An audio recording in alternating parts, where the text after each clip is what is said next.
Assalamualaikum warahmatullahi wabarakatuh. Puji syukur kehadirat Allah Subhanahu wa Ta'ala yang telah memberi kita nikmat sehat, iman, dan Islam, sehingga saya bisa menyelesaikan proposal penelitian dengan judul Pengaruh Profitabilitas, Likuiditas, Firm Size, dan Leverage terhadap kebijakan dividen pada perusahaan sektor industri barang konsumsi yang terdaftar di Indeks Saham Syariah Indonesia periode 2017-2020. Baiklah, saya akan memaparkan proposal penelitian saya dimulai dari latar belakang masalah. Untuk mencapai kesejahteraan perusahaan maupun para pemegang saham, dalam hal ini diperlukan kebijakan-kebijakan yang dapat menyelaraskan kepentingan perusahaan maupun pemegang saham. Kebijakan dividen menjadi salah satu kebijakan krusial yang harus dipertimbangkan secara tepat, karena melibatkan kepentingan dari banyak pihak yang terkait. Kebijakan dividen merupakan salah satu dari 3 keputusan penting yang harus dipertimbangkan manajer dalam suatu perusahaan, yaitu keputusan investasi, pendanaan, dan dividen. Kebijakan dividen adalah bagian yang tidak terpisahkan dalam keputusan pendanaan perusahaan. Kebijakan dividen merupakan suatu keputusan mengenai pembagian laba yang diperoleh perusahaan. Apakah akan dibagikan kepada pemegang saham atau akan ditahan dalam bentuk laba ditahan untuk membiayai investasi di masa mendatang. Profitabilitas merupakan salah satu faktor yang mempengaruhi kebijakan dividen. Profitabilitas merupakan kemampuan suatu perusahaan dalam menghasilkan laba. Profitabilitas dalam hal ini diukur menggunakan ROE, Return on Equity. Profit yang dihitung adalah profit yang dihasilkan dari ekuitas yang digunakan untuk kegiatan operasional sehingga menghasilkan laba operasional. Semakin tinggi return on equity suatu perusahaan, maka dividend payout ratio yang dibagikan juga akan semakin tinggi. Likuiditas merupakan salah satu faktor yang mempengaruhi kebijakan dividen. Rasio likuiditas merupakan rasio yang menunjukkan kemampuan perusahaan untuk melunasi kewajiban jangka pendek dengan aktiva lancar yang dimiliki. Hal ini dikarenakan bagi perusahaan, dividen merupakan arus kas keluar, maka semakin besar posisi kas dan likuiditas perusahaan secara keseluruhan, akan semakin besar kemampuan perusahaan untuk membayarkan dividen. Likuiditas dalam hal ini diproyeksikan dengan current ratio, yaitu rasio antara aktiva lancar dengan utang lancar. Struktur keuangan perusahaan dapat dihubungkan dengan rasio leverage, yaitu mengenai pendanaan seluruh aktivitas pada perusahaan tersebut. Indikator pengukuran leverage dalam penelitian ini adalah debt to equity ratio. Debt to equity ratio adalah salah satu rasio leverage yang mempunyai tujuan untuk mengetahui seberapa besar kemampuan perusahaan dalam memenuhi kewajibannya apabila perusahaan tersebut dilikuiditas. Perusahaan dengan ukuran yang besar cenderung memiliki suatu kemudahan dalam aksesnya menuju pasar modal. Semakin besar tingkat ukuran suatu perusahaan, kemungkinan tingkat pembayaran dividen akan semakin besar pula. Ketertarikan investor terhadap suatu perusahaan disebabkan oleh informasi-informasi yang diberikan dalam laporan keuangan perusahaan. Pada saat laporan keuangan dipublikasikan menunjukkan peran dari signaling theory. Signaling teori menjelaskan mengenai bagaimana perusahaan memberikan sinyal kepada pengguna laporan keuangan untuk menghindari asimetris informasi. Selanjutnya, rumusan masalah. Yang pertama, apakah profitabilitas berpengaruh terhadap kebijakan dividen pada perusahaan sektor industri barang konsumsi yang terdaftar di Indeks Saham Syariah Indonesia? Yang kedua, apakah likuiditas berpengaruh terhadap kebijakan dividen pada perusahaan sektor industri barang konsumsi yang terdaftar di Indeks Saham Syariah? Yang ketiga, apakah firm size berpengaruh terhadap kebijakan dividen pada perusahaan sektor industri barang konsumsi yang terdaftar di Indeks Saham Syariah Indonesia?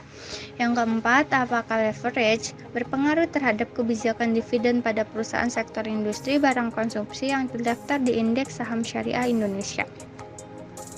Selanjutnya ada tujuan penelitian untuk memberikan bukti empiris mengenai pengaruh profitabilitas terhadap kebijakan dividen pada perusahaan sektor industri barang konsumsi yang terdaftar di Indeks Saham Syariah Indonesia. Yang kedua, untuk memberikan bukti empiris mengenai pengaruh likuiditas terhadap kebijakan dividen pada perusahaan sektor industri barang konsumsi yang terdaftar di Indeks Saham Syariah Indonesia. Yang ketiga, untuk memberikan bukti empiris mengenai pengaruh frame size terhadap kebijakan dividen pada perusahaan sektor industri barang konsumsi yang terdaftar di Indeks Saham Syariah Indonesia. Yang keempat, untuk memberikan bukti empiris mengenai pengaruh leverage terhadap kebijakan dividen pada perusahaan sektor industri barang konsumsi yang terdaftar di Indeks Saham Syariah Indonesia. Selanjutnya di bab 2 ada landasan teori. Kebijakan dividen. Menurut Elvina dan kawan-kawan 2019, kebijakan dividen ialah pengambilan keputusan oleh manajemen perusahaan, yaitu dengan membagikan keuntungan. Selanjutnya, profitabilitas merupakan rasio untuk mengukur efektivitas manajemen secara keseluruhan yang ditujukan oleh besar kecilnya tingkat keuntungan yang diperoleh dalam hubungannya dengan penjualan maupun investasi.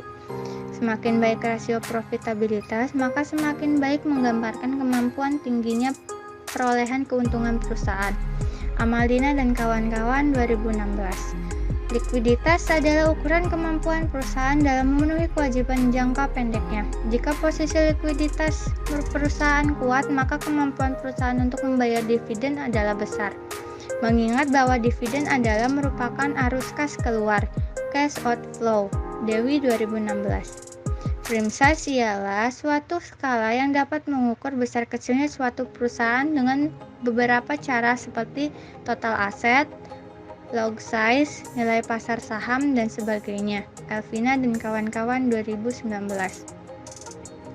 Leverage ialah kemampuan perusahaan untuk melunasi kewajiban finansialnya, baik jangka pendek maupun jangka panjang.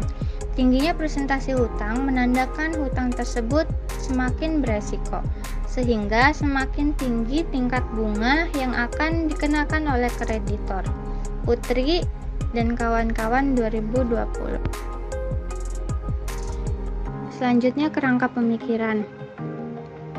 Di sini ada kebijakan dividen sebagai variabel dependen yaitu Y, dan profitabilitas sebagai variabel independen sebagai X1, likuiditas sebagai X2, frame size sebagai X3, dan leverage sebagai X4. Selanjutnya ada hipotesis. Profitabilitas berpengaruh positif signifikan terhadap kebijakan dividen. Hipotesis yang pertama. Hipotesis yang kedua, likuiditas berpengaruh positif dan signifikan terhadap kebijakan dividen. Hipotesis yang ketiga, ukuran perusahaan berpengaruh positif signifikan terhadap kebijakan dividen. Hipotesis yang keempat, leverage berpengaruh negatif signifikan terhadap kebijakan dividen. Selanjutnya bab 3, metodologi penelitian. Yang pertama ada jenis penelitian. Jenis penelitian ini termasuk ke dalam jenis penelitian kuantitatif, yaitu menggunakan data panel, yaitu gabungan data individu, cross-section, dan data runtun waktu time series. Desain penelitian ini termasuk dalam jenis penelitian asosiatif. Selanjutnya populasi dan sampel. Populasi pada penelitian ini, populasinya yaitu entitas perusahaan manufaktur sektor barang konsumsi yang terdaftar di Indeks Saham Syariah Indonesia periode 2017-2020. Sampel, teknik pengambilan sampel dalam penelitian ini menggunakan purpose sampling, yaitu berdasarkan beberapa kriteria seperti perusahaan manufaktur sektor industri barang konsumsi yang menerbitkan laporan keuangan di Bursa Efek Syariah tahun penelitian 2017-2020, perusahaan manufaktur sektor industri barang konsumsi yang masuk ke dalam daftar efek syariah di Bursa Efek Indonesia selama tahun penelitian yakni 2017-2020, perusahaan yang membagikan cash dividend secara berturut-turut pada periode 2017 sampai dengan 2020. Sesuai kriteria yang ada, terdapat 16 perusahaan yang memenuhi 3 kriteria tersebut. Di antaranya ada Wilmar Cahaya Indonesia, Citos Internasional, Daria Varia Laboratoria, Indofood CBP, Indofood Sukses Makmur, Kino Indonesia, Kalbe Farma, Merck, Mayora Indah, Nippon Indosari Korpindo, Sekar Laut, Mandom Indonesia, Tempo Scan Pasifik, Ultra Jaya Milk Industri dan Trading, Unilever Indonesia, Industri Jamu dan Farmasi sudah muncul. Sumber data penelitian ini menggunakan data sekunder dalam bentuk studi pustaka dan dokumenter. Studi pustaka merupakan data yang didapatkan melalui literatur artikel jurnal terdahulu sehingga menghasilkan studi pustaka. Sedangkan dokumenter merupakan kumpulan laporan keuangan di setiap tahunnya akan diterbitkan di BI. Data yang digunakan merupakan data yang diperoleh berupa laporan tahunan dan laporan keuangan yang diterbitkan oleh Bursa Efek Indonesia periode 2017-2020. Metodologi pengumpulan data. Metode dalam pengambilan data yang digunakan dalam penelitian ini adalah menggunakan metode dokumentasi. Pada penelitian ini, metode pengumpulan data menggunakan dokumentasi laporan keuangan. Data laporan keuangan perusahaan manufaktur di sektor industri barang konsumsi dapat diperoleh dari website resmi Bursa Efek Indonesia, yakni www.index.co.id. Teknik analisis data yaitu ada analisis deskriptif, analisis regresi data panel. Model estimasi data panel yaitu terdapat uji Chow, uji Hosman, uji Lagrange multiplier, uji asumsi klasik yaitu ada uji normalitas, uji autokorelasi, uji multikolinearitas, uji heteroskedastisitas, dan yang terakhir uji hipotesis. Sekian pemaparan yang dapat saya sampaikan. Kurang lebihnya saya mohon maaf.